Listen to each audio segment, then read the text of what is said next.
બેઠા છો, સાંસદ સાહેબ પણ છે. સાહેબ, આટલો મોટો મારા વિસ્તારમાં કાર્યક્રમ છે. કલેક્ટર સાહેબ, પ્રાંત સાહેબ અને પ્રયોજનાજી શર્માજી, હું અહીંનો ધારાસભ્ય છું. ભાઈ, મને કેમ કોઈ ફોન બી નહીં કર્યો, પત્રિકા નહીં, જાણ નહીં, ખુલાસો કરો. હું ધારાસભ્ય છું ભાઈ. આ મારું અપમાન નથી, મારી જનતાનું અપમાન છે. આ મારું અપમાન નથી. મને કોઈ કાર્યક્રમનો મોહતાજ નથી.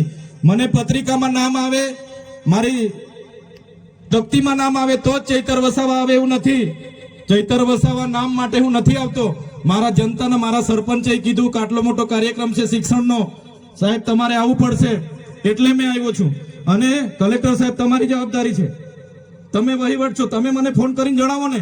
કાર્યક્રમ છે, મંત્રી સાહેબ ગાંધીનગર થી આવે છે, કઈ તકલીફ છે અમારાથી તમને? પ્રાયોજનાજી શર્માજી, તકલીફ है आपको? તો કેમ ભાઈ તમે અમને જાણ નથી કરતા? કેમ આમંત્રણ નથી આપતા? તમારું વહીવટી તંત્ર હું ધંધા કરે છે ને બધું ખબર છે. હમણાં મોદી સાહેબ આવ્યા હતા, ખર્ચો થાય ભાઈ, 8-10 કરોડ રૂપિયાનો ખર્ચો થાય. તમે દેવ મોગરામાં ડેકોરેશન માટે કલેક્ટર સાહેબ 16 કરોડ રૂપિયાનો અમારા આદિજાતિ બજેટમાં ખર્ચો પાડ્યો છે. તમે ત્યાં મોદી સાહેબના મંડપના સ્ટેજ માટે 15 કરોડના ખર્ચા કર્યા છે. ટોયલેટ, મોબાઈલ ટોયલેટ માટે 2,40,000 નો 2 કરોડ ને 40 લાખના તમે ખર્ચા પાડ્યા છે. નાસ્તા માટે 2 કરોડ ખર્ચા પાડ્યા છે. તમે ડોમ માટે 2 કરોડ ખર્ચા પાડ્યા, ચા માટે 2 કરોડ ખર્ચા પાડ્યા, બસ માટે 2 કરોડ ને 71 લાખ રૂપિયાનો ખર્ચો પાડ્યો. કેમ? અમે સવાલ પૂછીએ એટલે તમને નડીએ છે? તમારા મનમાં ધુમાડો હોય તો કાઢી નાખજો ભાઈ. બરાબર છે, આ જનતાના ટેક્સના પગારે આપણે બધા છે. આ જનતાના ટેક્સનો પગાર મને પણ મળે છે, તમને પણ. કલેક્ટર થી તલાટી થી લઈને કલેક્ટર સુધીના બધા તમે નોકર છો, અમે બધા સેવક છે. આ લોકોએ જે પણ કે અમે પ્રતિનિધિ છે, અમને અધિકારો આપ્યા છે. તમે અમને કેમ અહીંયા બોલાવ્યા નથી? ના સાહેબ, અમારે વિદ્યાર્થીઓ અમે કેવું પડે છે. અમને કઈ, તમે દર વખતે ચિકદામાં કીધું, દર વખતે આ જ પ્રશ્ન ઉભો કરો છો, દર વખતે આ જ પ્રશ્ન ઉભો કરો છો. ઓ ભાઈ, ધારાસભ્ય છું, લોકોએ મને ચૂંટ્યા છે, મને આમંત્રણ જોઈએ ભાઈ. આ કોઈના પૈસાથી આ બિલ્ડિંગ નથી બની, તમારા ઘરના પૈસાથી બની છે. અરે વિષય પર તો મને આમંત્રણ કેમ નથી આપ્યું? મને જાણ કોઈ એક ફોન કેમ નથી કર્યો? કેમ ભાઈ? અમે ધારાસભ્ય ચૂંટાયેલા છે, લોકોએ અમને અધિકાર આપ્યા છે, અમારો અવાજ તમે દબાવવાની વાત કરો છો. અમને કેમ નથી આમંત્રણ આપ્યું? તમે તમારે આમંત્રણ આપવું જોઈએ ને અમને. ઓ ભાઈ, બંધ કરી દેવાડો, મારા અધિકાર છે ભાઈ. તમે લો આવો, બંધ કરી દે એટલે, બંધ કરી દે એટલે આમંત્રણ કેમ નથી? બંધ કરી દે એટલે, બંધ કરી દે એટલે, બંધ કરી દો એટલે આમંત્રણ આપવું જોઈએ ને તમારે. અમને તમે આમંત્રણ કેમ નથી આપ્યું ભાઈ? અમે ચૂંટાયેલા ધારાસભ્ય છે, અમને એક ફોન કોઈનો આવ્યો નથી. કલેક્ટર સાહેબની જવાબદારી છે. આ કોઈના કમલમના પૈસાથી બિલ્ડિંગ નથી બની ભાઈ. કોઈ તો પછી પણ સાહેબ, અમે તમારી રિસ્પેક્ટ કરીએ છીએ સાહેબ, ને દરેક સરકારના કાર્યક્રમમાં હું હાજર રહું છું.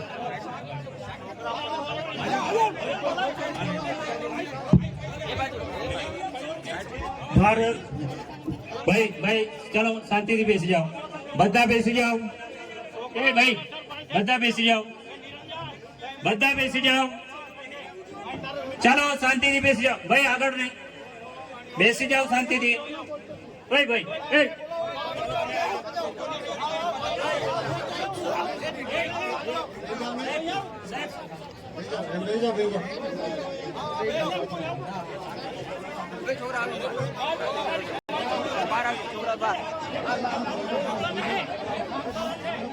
ભાઈ ચાલો ભાઈ, પોલીસ ડિપાર્ટમેન્ટ એમને બીજી વાર પણ મળ્યા હતા સાહેબને, તે પણ યાદ છે કે બીજી વાર પણ અમે મળ્યા હતા સાહેબ સાથે. આપણા વિસ્તારના બાળકોના ફૂડ બિલની પણ અમે ચર્ચા કરી હતી કે આશ્રમ શાળામાં ભણતા બાળકોને ફૂડ બિલમાં 2100 રૂપિયા મળે છે, પર ડે ના 70 રૂપિયા મળે છે.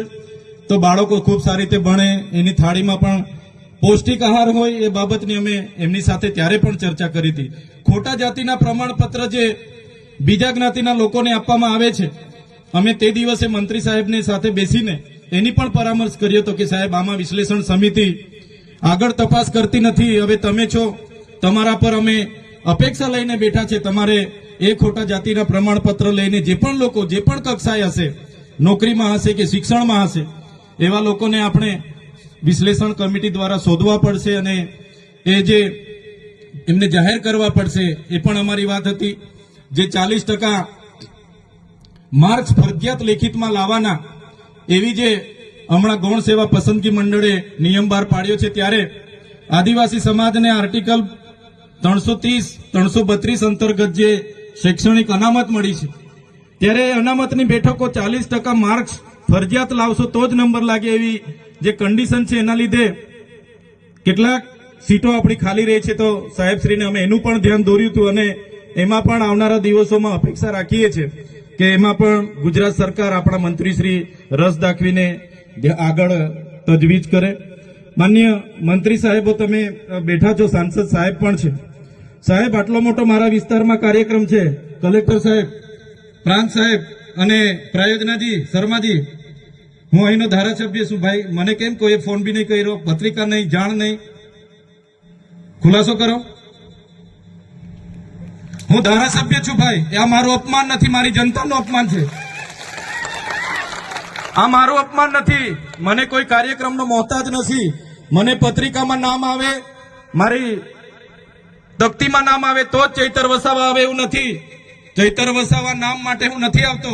મારા જનતાને મારા સરપંચે કીધું કે આટલો મોટો કાર્યક્રમ છે શિક્ષણનો, સાહેબ તમારે આવવું પડશે, એટલે મેં આવ્યો છું. અને કલેક્ટર સાહેબ, તમારી જવાબદારી છે, તમે વહીવટ છો, તમે મને ફોન કરીને જણાવો ને કાર્યક્રમ છે. મંત્રી સાહેબ ગાંધીનગરથી આવે છે, કઈ તકલીફ છે અમારાથી તમને? પ્રાયોજનાજી, શર્માજી, તકલીફ છે આપકો? તો કેમ ભાઈ તમે અમને જાણ નથી કરતા? કેમ આમંત્રણ નથી આપતા? તમારું વહીવટી તંત્ર હું ધંધા કરે છે ને બધું ખબર છે. હમણાં મોદી સાહેબ આવ્યા હતા, ખર્ચો થાય ભાઈ, 8-10 કરોડ રૂપિયાનો ખર્ચો થાય. તમે દેવ મોગરામાં ડેકોરેશન માટે કલેક્ટર સાહેબ 16 કરોડ રૂપિયાનો અમારા આદિજાતિ બજેટમાં ખર્ચો પાડ્યો છે. તમે ત્યાં મોદી સાહેબના મંડપના સ્ટેજ માટે 15 કરોડના ખર્ચા કર્યા છે. ટોયલેટ, મોબાઈલ ટોયલેટ માટે 2,40,000નો 2 કરોડ ને 40 લાખના તમે ખર્ચા પાડ્યા છે. નાસ્તા માટે 2 કરોડ ખર્ચા પાડ્યા છે.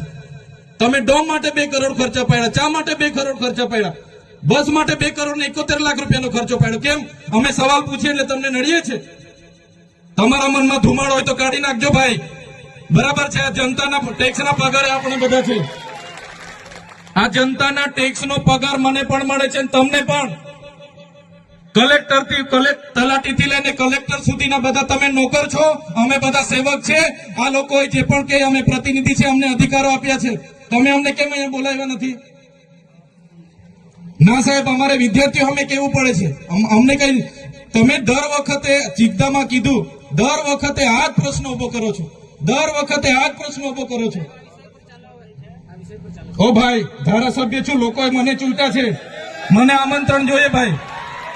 આ કોઈના પૈસાથી આ બિલ્ડિંગ નથી બની, તમારા ઘરના પૈસાથી બની છે. અરે વિષય પર તો મને આમંત્રણ કેમ નથી આપ્યું? મને જાણ કોઈ એક ફોન કેમ નથી કર્યો? કેમ ભાઈ? અમે ધારાસભ્ય ચૂંટાયેલા છે, લોકોએ અમને અધિકાર આપ્યા છે, અમારો અવાજ તમે દબાવવાની વાત કરો છો. અમને કેમ નથી આમંત્રણ આપ્યું? તમે તમારે આમંત્રણ આપવું જોઈએ ને અમને. ઓ ભાઈ, બંધ કરી દેવાડો, મારો અધિકાર છે ભાઈ. તમે એમાં આવો, બંધ કરી દે એટલે, બંધ કરી દે એટલે આમંત્રણ કેમ નથી આવ્યું? બંધ કરી દે એટલે, બંધ કરી દે એટલે, બંધ કરી દો એટલે આમંત્રણ આપવું જોઈએ ને તમારે. અમને તમે આમંત્રણ કેમ નથી આપ્યું ભાઈ? અમે ચૂંટાયેલા ધારાસભ્ય છે, અમને એક ફોન કોઈનો આવ્યો નથી. કલેક્ટર સાહેબની જવાબદારી છે. આ કોઈના કમલમના પૈસાથી બિલ્ડિંગ નથી બની ભાઈ. કોઈ તો પછી પણ સાહેબ, અમે તમારી રિસ્પેક્ટ કરીએ છીએ સાહેબ, ને દરેક સરકારના કાર્યક્રમમાં હું હાજર રહું છું.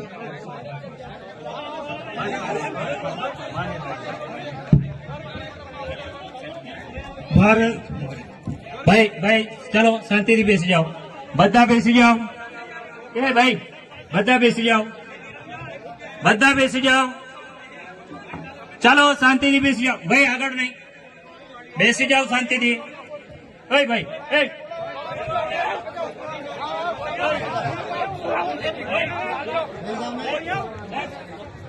બેસી જાઓ.